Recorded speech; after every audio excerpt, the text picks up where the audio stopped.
Guys, we are visual creatures in nature, and because of this, it's super important that we have our vision attached to our wife and no other woman. Hello, my friend. My name's Zach, and it's easy to get distracted and linger and look at things we're not supposed to, whether it's on the internet, at the gym, at the beach, or even just at church in general. Because of our visual nature, it's easy to linger in inappropriate ways. And frankly, it's not good for our soul, and it's not good for our marriage. But how do we overcome that? In this video, we're going to talk about how to do that. And part of that will be on really intensifying our view on our wife. And then the other part, we're going to talk about how to starve the other areas of our life. Before we get there, though, I wanted to say that it is really important that we remember something about relationships in general, but specifically within the marriage union. There is our part, there's our wife's part, and then there's God's part. And when we're talking about having eyes only for our wife, it can be tempting to focus on parts that aren't ours to play and to blame, right? I've heard men blame that their wife has let their appearance go, that they used to dress up and now they don't, or they're not pursuing me like they used to, or giving me the attention that I desire, or they're blaming the way God made them, that somehow I have this drive that's higher than most guys, and so therefore that's why I have to look everywhere else, right? Let's just be frank. Though some of those things might be true, they're not things you can control. But really what I think we're doing as men in those moments is we're looking for an excuse, right? We're looking to put the blame, put the onus somewhere else. And though that make you feel good for a moment, it puts it out of your control, right? If it's all your wife's fault, right? Well, then isn't that convenient for you? that now you can just do what you want. It's actually harming, my friend. It's a powerless situation we put ourselves in, right? Because if it's all on her, then there's nothing we can do about it. And so those that might contribute, if your wife isn't working hard within the marriage union with you, that makes it harder, but it's not something that you can do anything about. So we're going to focus on, in this video, your part. And your part only. And the first one is this thing called hedonic adaptation. And it works for our good in so many areas. And basically what that is you get used to whatever your life is. So if you lose a limb, you get used to that. That's where it's beneficial for us, right? Like, it would be hard to be hurting every day about what used to be. So if you live in poverty, that becomes your normal. Right? If you have a missing limb, that becomes your normal. That's where hedonic adaptation is so crucial. But where it harms us is the good things in our life. The good things we just get used to as well. And they blend to the back of the page. And so we don't see them. My friend, this is at play within our marriage. Because your wife, there was a point at which your tongue was hanging out of your mouth because you were so attracted to her. There was a point at which you pursued her, and you weren't really paying attention if the pursuit was coming back, but you pursued her. You initiated. You were so struck by her beauty. And really what happens is life happens, right? The daily grind happens, and we can forget how incredible our wife is. To override that, write down what you appreciate about them. You could be like Song of Solomon's, where you're describing all the different aspects of her physically. It might be that you're talking about the attributes that she has, like her character. I mean, my wife is gracious to me and to others. She overflows with mercy. I mean, she fights for the down and out. Those are some just quick things that I appreciate greatly about her. But for you, what is it about your wife you appreciate? When we write these things down, we look at them more often. Have you ever done that where all of a sudden you're in this mode where you are appreciating your wife and it makes you extra attracted towards her? I know that's been true for my life. And when I'm not proactive in those things, hedonic adaptation takes over and she just is. She's just there. But we want to remind ourselves about what makes them special, and it will attract our gaze to them. Okay, the second thing we're going to do is we're going to starve all the other areas.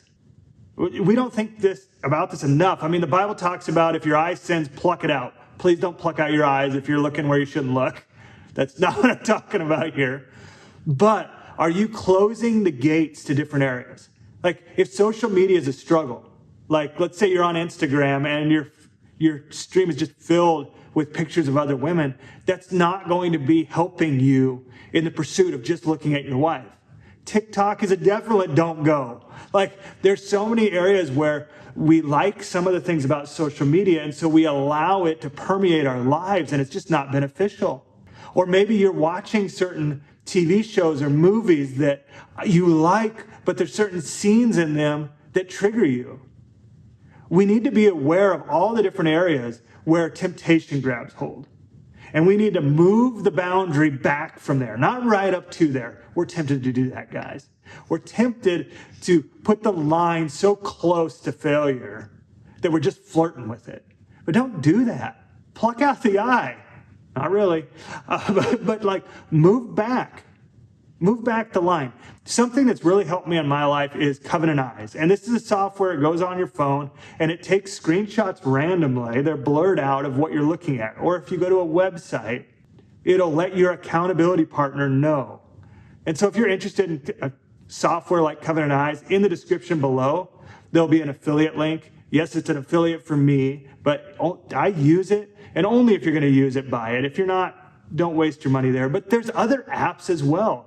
I have friends that use different apps. That's just the one I use. But this closes the door to temptation. Sometimes we need that extra motivation that our friends, people we value and trust, are going to get a report of what we're looking at. That kind of makes the rubber meet the road a little bit. But for you, what areas do you need to starve? Where do you need to be prepared and vigilant with your eyes to not let them wander? And you might have that glance that you notice. That's fine. It's that second look, though, where we're lingering. That's where we get in trouble, my friend. Number 3, accountability and transparency. Both of these things are crucial for your life. And I know for sure they've been crucial for mine. In fact, the Bible talks about the importance of community and walking our lives out with other community members. In this area, it is absolutely necessary. It's not a question mark. It is a must. Okay, the tempting thing for us guys is to do it on our own, to be the lone wolf, like all those Western movies we grew up watching, or action movies where the hero comes in and does it on their own. That is not the reality to life. We're not designed to do life our own. We're designed to do it with people. But accountability with transparency is meaningless. Like, hey guys, hold me accountable, but I'm never going to say what's really going on with me. That's not effective, right? So you need both. You need this transparency that is uncomfortable with accountability. You know, again, I'm going to talk about Covenant Eyes or another software. That's where it's really helpful because it'll beat you to the punch. Like it is accountable and it's transparent whether you want it to be or not. And so, like, what is it for you that'll help? Like, for me, it's having a software, number 1. Number 2, it is weekly meeting with a group of guys, whether I'm struggling or not. Because in those moments, sometimes you're going to find out you're more on the edge than you thought. And then on other moments, you're going to not want to meet with them because you're going to be so shame-filled because you fell down again. It's just so important to have accountability and transparency. You aren't meant to do it alone. In fact, my mentor once told me something that just hurt. Is we were running one day and I was running with him and saying, I just hate that I need people. And he said, Zach, you're always going to need people. You're going to need people to either walk this journey out with you, or you're going to need people to worship you. Choose wisely, because Satan wanted people to worship him. And it was just like very convicting, because I think as men we're tempted in that lone wolf mentality, and we're tempted in that I want people to worship me. And we'll call it something different, like I want them to think I'm cool, or I have it all together, or all the other things. But that's really what we're saying. Lay that aside. Accountability and transparency. Number 4, work out. Now, not like work it out, but I'm saying like literally work out. Whether it's running, lifting weights, biking, whatever it is, sometimes our physical bodies just need to move to clear our mind of all the stress and worries. In fact, a lot of times when our eyes are wandering, it has nothing to do with lust. It has nothing to do with those things. Yes, lust is involved, but it's usually looking for escape from something for a second. And when we work out, it does 2 things.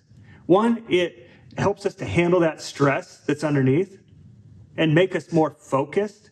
It also gives us endorphins and make us feel better about ourselves. And I think one of the reasons why some men struggle with their eyes and looking elsewhere is it's easier than putting ourselves out there with our wife.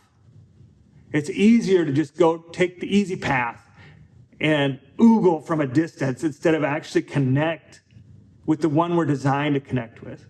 You know, these are some areas that help to keep your eyes fixated on your wife and not elsewhere. But I'd be remiss to not say what matters more than anything. For my life, it's been that God is the one that changes me. God is the one that transforms my eyes to want to walk in what his word says and only have eyes for my wife. And if you're trying to do this on your own, you're going to be able to white knuckle it for a season, but it's going to leave you exhausted and hopeless. And I think we can hear a video like what I just made, and we can try to apply all these things without God. And in my life, that's always been a recipe for failure. And it's good just to remind God, help me. God, change my desires to be ones that are your desires, God. God, I don't want to look at that. Change me, God.